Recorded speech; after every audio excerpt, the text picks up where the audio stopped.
Buenos días, nosotras pertenecemos al grupo número 1. El tema que se nos asignó fue el peligro biológico. Está conformado por Karen Julián Naranjo Suárez, Leslie Nicole Mateo Rodríguez y quien les habla, Heidi Lorena Clavijo Bustos. Iniciamos con ¿qué es riesgo biológico? Pues este se define como la posible exposición a microorganismos que pueden dar lugar a enfermedades motivada por la actividad laboral, en este caso en la actividad sanitaria. Su transmisión puede ser por vía respiratoria, digestiva, sanguínea, piel o mucosas. ¿A quién afecta? Pues este constituye uno de los principales riesgos laborales a que están expuestos los trabajadores de centros sanitarios, como les decía, en especial las enfermeras, pues están especialmente expuestos a la transmisión por vía sanguínea, pues más que todos los profesionales de enfermería, médicos y personal de limpieza y lavandería. Proseguimos con los factores de riesgo. Primero debemos saber qué son los factores de riesgo biológicos, pues estos se definen como aquel riesgo que surge de la exposición laboral a microorganismos que generan amenazas a la salud y pueden causar en el trabajador expuesto a estos enfermedades permanentes o temporales e incluso la muerte. En estos factores de riesgo podemos encontrar las bacterias, virus, hongos, parásitos, cocos, en los cuales se encuentran los bacilococos y espiroquetas. Otro factor de riesgo son las plantas venenosas, plantas urticantes, mordeduras de serpientes y animales venenosos, picaduras de animales ponzoñosos, los cuales pueden ser alacranes, abejas, hormigas, etc. Respecto a los factores de riesgo podemos encontrar unas fuentes, las cuales son dos. La primera es endógena, esta es cuando previene de las secreciones o la flora propia de la persona, dentro de la persona, y la otra es exógena, pues cuando el factor de riesgo proviene del exterior, es decir, se encuentra en el entorno, como puede ser tierra, agua, aire, flora. También se encuentra en los alimentos, en los equipos, en materiales, en los residuos o en personas y animales infectados. Como les decía anteriormente, hay unas vías de entrada de estos microorganismos respecto a los riesgos biológicos, las cuales son respiratoria, digestiva. En la digestiva se encuentra oral y fecal, vías sanguíneas, piel y mucosas. Luego encontramos riesgo de contaminación por agentes biológicos, los cuales pueden ser agentes biológicos usados en el proceso productivo, agentes biológicos de desechos, agentes biológicos que proliferan en el lugar por acumulación de basuras o circunstancias naturales. En los factores de riesgo también podemos encontrar niveles de factores de riesgos biológicos, los cuales son dada la potencialidad de los factores de riesgo y pues para ocasionar daño se consideran 4 niveles. El nivel 1 equivale a riesgo mínimo y el nivel 4 equivale a riesgo extremo. En el nivel 1, pues en este nivel pertenecen varias clases de bacterias, incluyendo el Bacillus subtilis, hepatitis canina, E. coli y varicela. En el nivel 2 encontramos hepatitis B, hepatitis C, gripe, enfermedad de Lyme, salmonelas, VIH y tembladera. En el nivel 3 encontramos anthrax, que se conoce como carbunco, encontramos paperas, virus del Nilo occidental, tuberculosis, tifus, fiebre amarilla, anta, dengue y peste bubónica. En el nivel 4 encontramos fiebre hemorrágica boliviana, fiebre hemorrágica argentina, virus de Marburgo, fiebre hemorrágica del ébola, virus de Lassa, viruela, SARS y otras. Bueno, seguimos con peligros y factores de riesgo biológicos pues en el contexto de enfermería.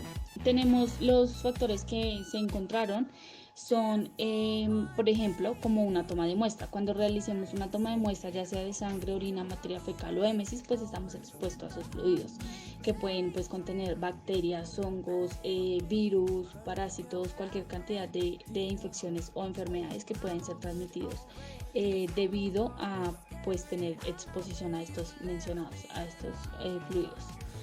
También bañar a un paciente, ese es otro ejemplo. Cuando bañamos al paciente, pues que pueda tener alguna herida, ya sea quirúrgica o una herida pues que se le esté tratando. Entonces, por lo que pues esto hace que nosotros estemos expuestos también a esa herida. Cuando estemos bañando al paciente como tal, nos vemos expuestos. Limpiar heridas. ese es otro ejemplo. Pues ya limpiar la herida como tal, con apósitos, pues ahí nos vemos expuestos a esos fluidos del paciente cuando se esté lavando la herida y pues haya que asistir en esta limpieza. También tenemos el desecho de elementos. Cuando se desechen elementos utilizados pues para procesos que se realizan en los pacientes, ya sean desechos como las agujas, los apósitos, algodones, paños, etcétera. Todos los elementos que se usen para procesos que se le realizan al paciente.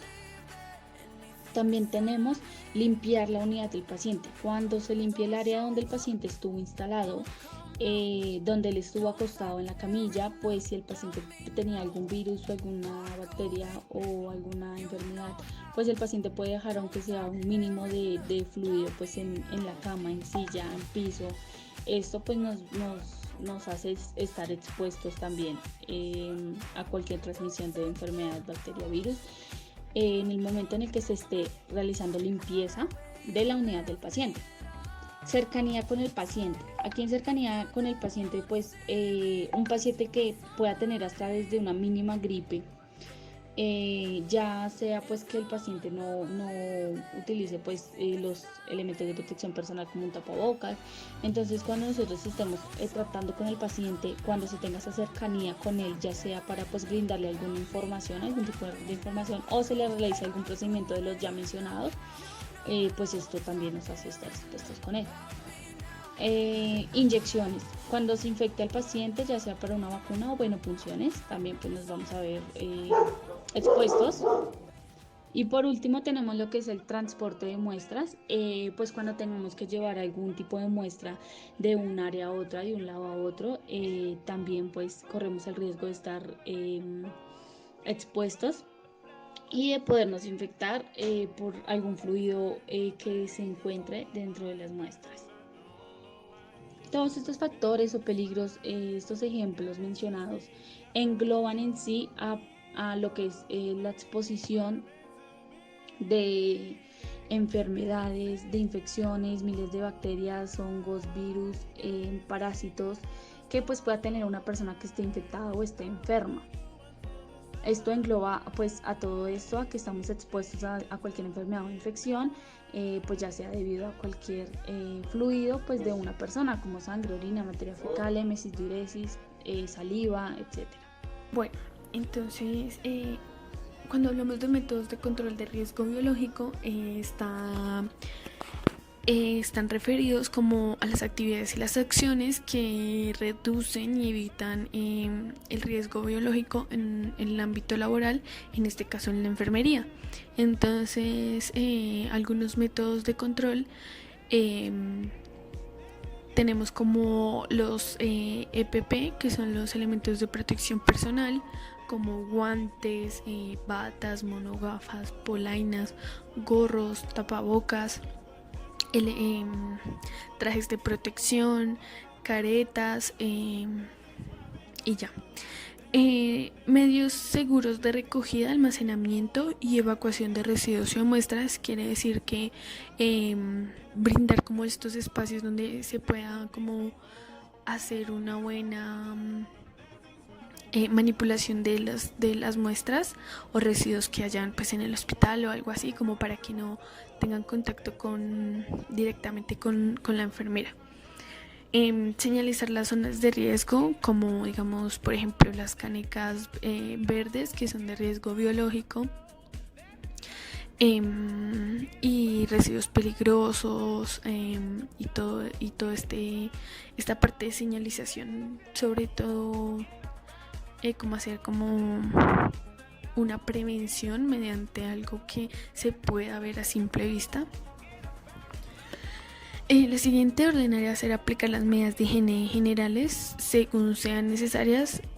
Quiere decir que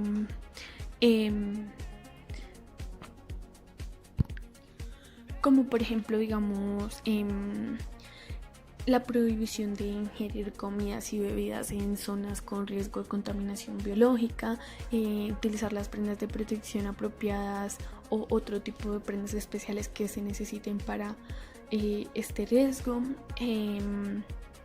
Incluir productos de limpieza, antisépticos para la piel o limpieza ocular, disponer de un lugar determinado como para el almacenamiento de estos equipos de protección que ya se utilizaron y no se deben volver a utilizar, y comprobar el funcionamiento de todas estas medidas higiénicas generales.